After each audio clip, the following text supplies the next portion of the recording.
बिस्मिल्लाहिर्रहमानिर्रहीम। आज का हमारा टॉपिक है सेक्शन 228 पीपीसी। और इसका लुब ये है कि कोई जो पब्लिक सर्वेंट जो जुडिशियल प्रोसीडिंग कर रहा हो और उसकी कोई इंसल्ट करे या इंटरप्शन उसमें काज करे, खलल डाले उस प्रोसीडिंग में, तो ये जुर्म है जिसकी सज़ा है। और लेक्चर के एंड पे एक लीगल मैगज़ीन और चंद अशार आपकी खिदमत में पेश करूंगा। आपको लेक्चर पसंद आए, फ़ायदामंद मालूम हो तो आप सब्सक्राइब कर दिया करें ताकि हर लेक्चर आप तक पहुंचता रहे। पहले मैं इसकी डेफिनेशन सेक्शन 228 की पढ़ देता हूं जैसे कि पीपीसी में प्रोवाइडेड है, फिर आगे डिटेल में मशहूर मुकदमात की रोशनी में बात करेंगे ताकि सारी बात क्लियर हो जाए, समझ आ जाए। Whoever intentionally offers any insult, insult का लफ्जी मतलब होता है उर्दू में बदजुबानी करना, रूड एक्सप्रेशन देना इस नीयत से कि दूसरे को तौहीन हो। Whoever intentionally offers any insult or causes any interruption to any public servant while such public servant is sitting in any judicial in any stage of judicial proceedings shall be punished with simple imprisonment of a term which may extend up to 6 months or with fine which may extend to ₹3,000। इसमें substitute करके बाद में थोड़ा add up किए गए, are with both, यानी जो कोई पब्लिक सर्वेंट से, याद रहे कि जज भी पब्लिक सर्वेंट होता है, चाहे वो सिविल जज हो चाहे वो सुप्रीम कोर्ट का जज हो। जो कोई पब्लिक सर्वेंट से बदजुबानी करे अदालती कार्रवाई के किसी भी मरला पर, इरादतन बदजुबानी करे या खलल डाले, उसे सजाए कैद 6 माह तक, सिंपल इम्प्रिजनमेंट, एक होती है रिगरस इम्प्रिजनमेंट कैद बामुशक्कत, और एक होती है सिंपल इम्प्रिजनमेंट जिसमें कैदी से मुशक्कत वगैरह नहीं ली जाती। तो सिंपल इम्प्रिजनमेंट SI 6 मंथ्स तक हो सकती है या जुर्माना 3,000 रुपए तक हो सकता है या दोनों की सजा दी जा सकती है। सेक्शन 228 के 3 बुनियादी इंग्रेडिएंट्स हैं which make it out which constitute section 228। Number 1, intentional, Eradi, नीयत से। 4 most important part of this section. जब तक इंटेंशनल नहीं होगा इंसल्ट या इंटरप्शन, तब तक ये जुर्म बनेगा ही नहीं। और दूसरी बात, पब्लिक सर्वेंट से बदजुबानी करना, इंसल्ट करना या खलल डालना, ऐसा कोई एक्ट करना जिससे जो प्रोसीडिंग चल रही है अदालत में वो उसमें खलल डाल जाए, डिस्टर्ब हो जाए। और तीसरी बात, ये लाजिम है कि पब्लिक सर्वेंट उस वक्त अदालती कार्रवाई कर रहा हो, जुडिशियल प्रोसीडिंग कर रहा हो। अदालत के प्रिजाइडिंग ऑफिसर की ड्यूटी है कि वो तमाम फैक्ट्स, अब बात हो रही है सेक्शन 228 को अप्लाई करने में, तो जब ये अफेंस का इर्तिकाब हुआ तो अब क्या उसकी ड्यूटी बन गई अदालत की? नंबर 1, तमाम वो facts, time, date, insult, nature of insult, interruption जो काज की गई, वो अल्फाज कि किस तरीके से इसकी इंसल्ट की गई, उन तमाम का उनको रिकॉर्ड पर लाए। अगर ये नहीं लाए गए तमाम फैक्ट्स तो ये मुल्जिम के लिए अच्छा डिफेंस भी होगा। अदालत पर लाजिम है कि वो, यहाँ पर 2 तरह के प्रोसीजर हैं, आगे detailed case laws supreme court Pakistan की और सुप्रीम कोर्ट इंडिया की मुख्तलिफ फैसले आपके सामने रखूंगा। 2 प्रोसीजर्स का ऑप्शन है कोर्ट के सामने। वो चाहे तो प्रोसीजर 480, 481, 482 CRPC के तहत प्रोसीड करें। ये आगे डिटेल बात करने से पहले मैं थोड़ा सा इंट्रोडक्टरी इसका अर्ज कर दूं कि 480, 81, 82 वगैरह ये समरी प्रोसीजर की नेचर है, बिलखसूस 80 और 81।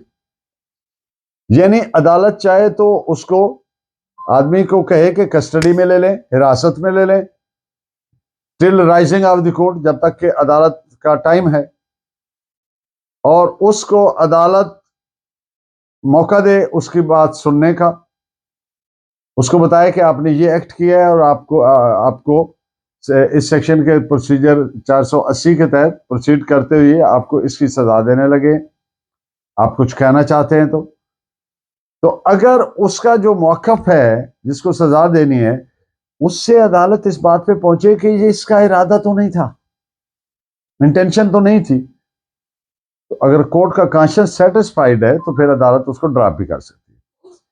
और वो जो 481 है उसमें भी यही मैंडेट किया गया है कि इन सारी चीजों को रिकॉर्ड पर लाए।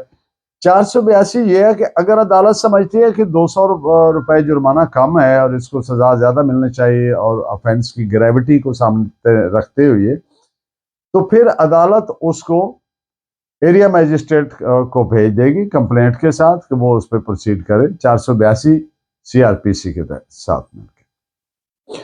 और दूसरा प्रोसीजर क्या है कि वो चाहे तो इन बातों पे आप केसरा नोट फरमा लें, फिर मैं आगे बात कर देता हूं दूसरे प्रोसीजर की।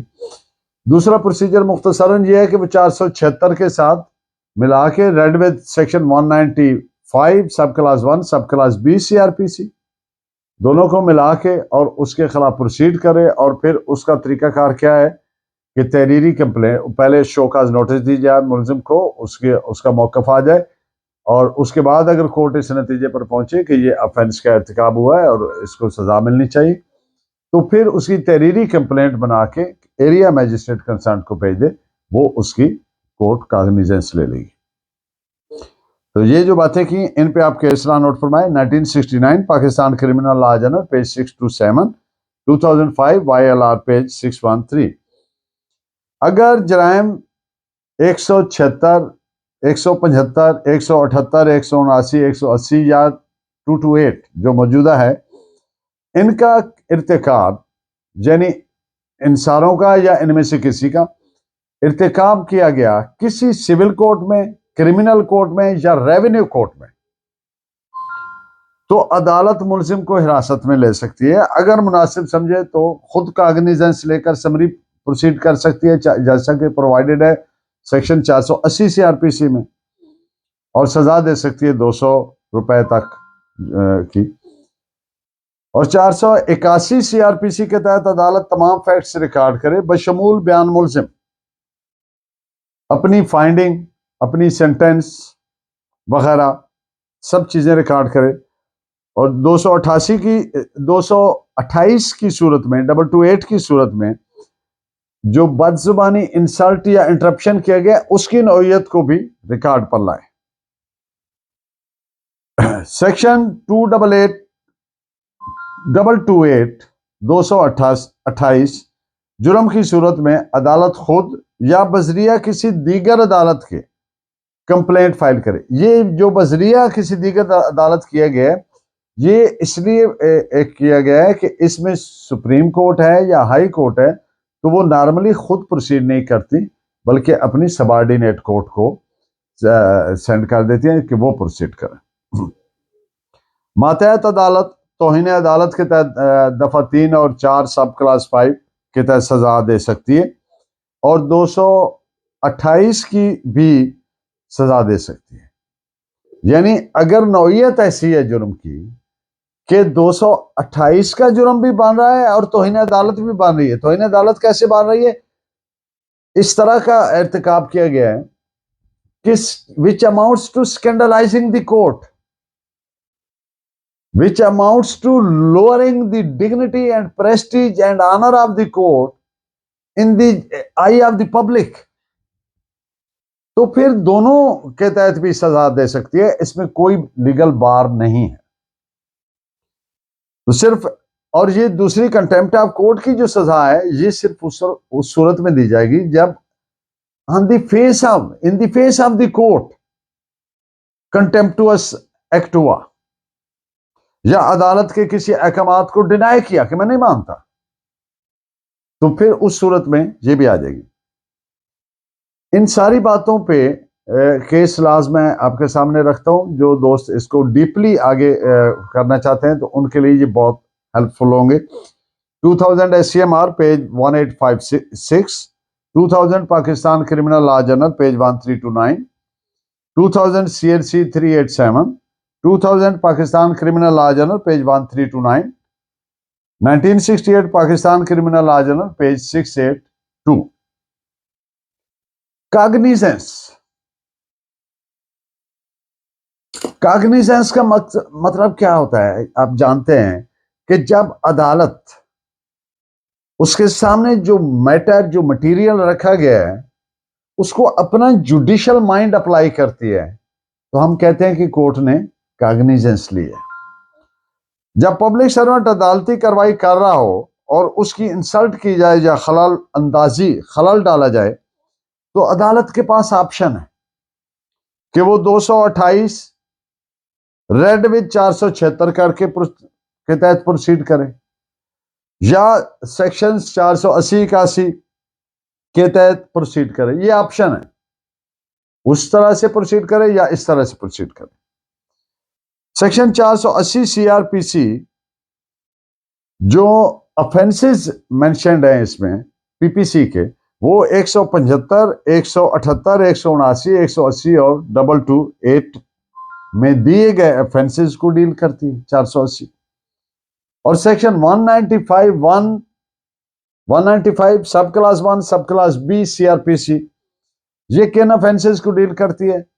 वो है 193, 194, 195, 196, 199, 200, 205, 206, 207, 208, 209, 210, 211 एंड 228। यहां पे आपने नोट किया कि 480-81 जिसको डील कर रही है उसमें भी 228 शामिल है, और 195 CRPC जिसको डील कर रही है उसमें भी ऑफेंस 228 शामिल। तो ये इनकी 195 इनकी प्रोसिक्यूशन करने के लिए ये जो ऑफेंसेस मैंने एनुमरेट किए उसका प्रोसीजर प्रोवाइड करते हैं।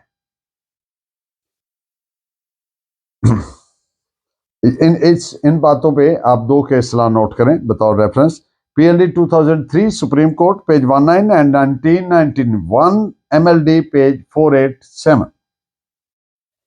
एक फेमस केस है इरशाद अहमद बिनाम सरकार, जो रिपोर्ट हुआ 1992 SCMR 1229, जिसमें अदालत ने यह करार दिया कि जुर्म 228 की कॉग्निजेंस अदालत चाहे तो मुताबिक सेक्शन 195 सब क्लास 1 सब क्लास B CRPC वो तरीका इख्तियार करे, यानी उसमें फिर वो उसको पहले शोकाज नोटिस दे, उसके मौक़िफ़ ले, और फिर अगर कोर्ट कन्विंस है कि इसके खिलाफ prima facie case, criminal case made out होता है, और फिर वो उसकी तहरीरी कंप्लेंट सेंड करे या बजरिया मातहत कोर्ट सेंड करे, किसको? एरिया मजिस्ट्रेट कंसर्न को, और वो फिर उस पर आगे प्रोसीड करके सजा जजा का फैसला दे। और दूसरा कि वो चाहे तो 480, 482, 481 CRPC इनके मुताबिक प्रोसीड करे। ये कोर्ट का ऑप्शन है जो मुतल्लिका कोर्ट है, और वो ये ऑप्शन कैसे इख्तियार करेगी? Keeping in view the gravity of the offence. तो इस पे आप दो रेफरेंस केस नोट फरमाएं, 2000 SCMR 1856 and PLD 2003 supreme court page 19। अदालती डिस्क्रेशन है, चाहे तो वो 228 को 476 के साथ रेड विद करके प्रोसीड करे, या चाहे तो वो 480, 81, 82 CRPC के मुताबिक प्रोसीड करे। लेकिन एक बात जो जरूरी है, वो मुल्जिम का मौकिफ, मुल्जिम का बयान कहें, मुल्जिम का मौकिफ कहें, वो लेना बहुत जरूरी है। अगर वो नहीं लिया तो ये नाम्स ऑफ जस्टिस जो है, नाम्स ऑफ फेयर ट्रायल जो है, ये किसी को अनहर्ड कंडेम नहीं कर सकते। तो इसलिए वो अगर नहीं लिया तो फिर ये कन्विक्शन सेट असाइड हो जाएगी, मेंटेनेबल नहीं रहेगी। इस पे आप केस लाज नोट फरमाएं। 1992 MLD 1527, 1995 Pakistan criminal law journal page 1307 and PLJ 2003 supreme court page 450। Intention in the end of the lecture, इस पे मुख्तसरन बात। आप जानते हैं इंटेंशन जो है, नीयत, it is a state of mind. It's almost impossible कि इसकी बाबत इसको प्रूव करने के लिए कोई डायरेक्ट एविडेंस लाई जाए सामने। इट्स ऑलमोस्ट इम्पॉसिबल, क्योंकि एक शख्स जो ऑफेंस कमिट कर रहा है, उसकी नीयत, उसकी इंटेंशन वो दिमाग में पर्टेनिंग टू ब्रेन है, माइंड है, तो वो तो इस तरह कोई टेंजेबल या कोई इस तरह नजर आने वाली चीज तो नहीं है या महसूस की जा सकने वाली। लेकिन इसको गेज कैसे करेंगे, इसको चेक कैसे करेंगे कि इसकी नीयत कैसे थी?